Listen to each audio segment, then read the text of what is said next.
You've been told all your life to be a good person, to be kind, to be honest, to play fair. They said if you did that, success would follow, that the world is just, that it rewards effort, discipline, and goodness. And maybe you believe them, but look around. Who's really at the top? The kind, or the calculated, the fair, or the focused, the generous, or the strategic? Because the truth is simple. Success doesn't reward the good, but it rewards the strategic. From childhood, you were conditioned to believe that success is a moral equation. Do good things, be a good person, and good things will come to you. It's the story baked into every Disney film, every classroom poster, every polite conversation about life. We were taught that being nice leads to happiness, that being humble leads to greatness, that doing the right thing will bring you everything. But here's the reality. The world doesn't operate on moral equations. It operates on leverage. It rewards those who understand systems, people, timing, and use them to their advantage. Goodness without awareness is vulnerability. Goodness without boundaries is exploitation. You don't need to abandon your morals, but you must stop confusing being good with being strategic. Let's strip away the illusion. Why is it that some of the most ruthless, self-serving people seem to rise to power? Why do companies known for questionable ethics dominate global markets? Why do manipulative leaders gain followers while principled ones get ignored? Because power, status, and wealth don't operate under a moral system. They operate under psychological influence, repetition, framing, and action. In reality, the person who speaks up more often is seen as more confident. The one who frames their failures as lessons is perceived as a leader. The one who takes risks strategically, or even imperfectly, is rewarded for their boldness.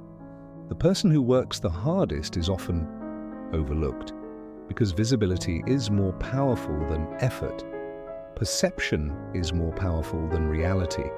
And strategy always beats sincerity in a system designed to reward outcomes, not intentions.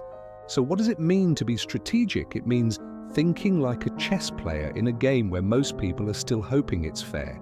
It means learning the rules of the environment you're in and using them consciously. It means shifting from emotional reaction to intentional action. You can't win a game you don't understand. The workplace? It's not about doing your tasks, it's about positioning.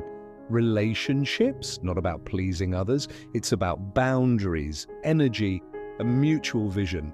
Life, not about suffering quietly high, but moving boldly with clarity. Good people are taught to wait, to be chosen, to be recognized. Strategic people create, they build, they act, they show up before they feel ready, and take space that others are still hoping to be offered. People don't see the world as it is. They see it as it's framed. If you frame your story as a tragedy, they'll pity you. If you frame it as a triumph, they'll follow you. Strategic people control the frame. They don't beg for validation. They set the tone for how they're perceived. Good people want to be liked now. Strategic people want to be respected long-term. They sacrifice short-term approval for long-term position. And because of that, they win. Let's be clear, goodness is not the enemy. But being agreeable, passive, and self-sacrificing by default, that's the trap. Here's how it plays out. You take on extra work, hoping it'll get noticed. It doesn't. You avoid conflict to keep the peace. The loudest voices still win. You wait for recognition. The spotlight moves on. This isn't about becoming ruthless. It's about understanding that the world doesn't owe you success for doing the right thing. It rewards visibility, timing, influence, and self-respect in motion. People-pleasing is not a virtue, it's a defense mechanism. It's how we try to stay safe by being small, agreeable, and non-threatening. But let me ask you this. Have you ever seen someone you admire truly admire and who stayed small. If strategy is the lever, how do we apply it? Tell your story before someone else does. If you failed, don't hide it. Reframe it. If you're unsure, don't apologize. Stand in it. Strategic people shape perception before it's shaped for them. Stop measuring your life in hours worked. Start measuring it in high-quality energy and direction. 1 hour of focused, intentional action can outweigh 10 hours of scattered effort. Good people burn out. Strategic people invest their energy like capital, wisely and intentionally. Leverage means you do something once, and it pays off multiple times. A system, a relationship, a piece of content, a skill. Good people try to do everything themselves. Strategic people build machines, structures that work for them while they rest. You don't have to be loud to be influential, but you do have to be clear. Good people avoid disagreement. Strategic people own their truth without escalation and earn respect without raising their voice.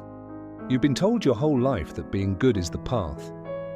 But what they didn't tell you is this. Being strategic isn't evil. It's intelligent. Wanting success doesn't make you selfish. It makes you awake. Boundaries don't make you rude. They make you powerful. Visibility doesn't mean ego. It means influence. There's a quiet power in the people who understand this, the ones who blend compassion with clarity, kindness with conviction, heart with strategy.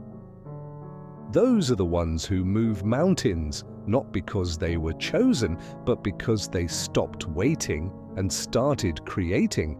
Friedrich Nietzsche saw it before anyone else. He called it the will to power, the force that drives those who rise above herd thinking. He believed morality was not universal, but a tool used by the powerless to keep the powerful in chains. And those who broke free, they didn't ask for permission. They imposed their will, not with cruelty, but with clarity. Albert Einstein wasn't celebrated at first. He worked as a clerk in a patent office. The scientific establishment dismissed him until he rewrote the laws of reality. He didn't fit the mold, he changed the mold. And Nikola Tesla, the original mind behind alternating current, radio and wireless energy, he wasn't driven by status or fame. He was driven by vision. He died nearly penniless, misunderstood. But decades later, the world is still catching up to his ideas. These men weren't just good, they were strategic. They weren't passive dreamers, they were active architects of reality. So don't confuse kindness with smallness. Don't confuse humility with hesitation. The world isn't moved by quiet compliance. It's moved by clear intention, calculated courage, and people who act before they're applauded. So here's the truth that will change everything, if you let it. Success doesn't reward the good, it rewards the strategic. It rewards the people who learn the game, who honor their values, who play with intention, and act without apology. If you want a better life, stop hoping for it. Start designing it, not through more sacrifice, not through more people-pleasing, but through self-awareness, clear thinking, and bold strategic moves.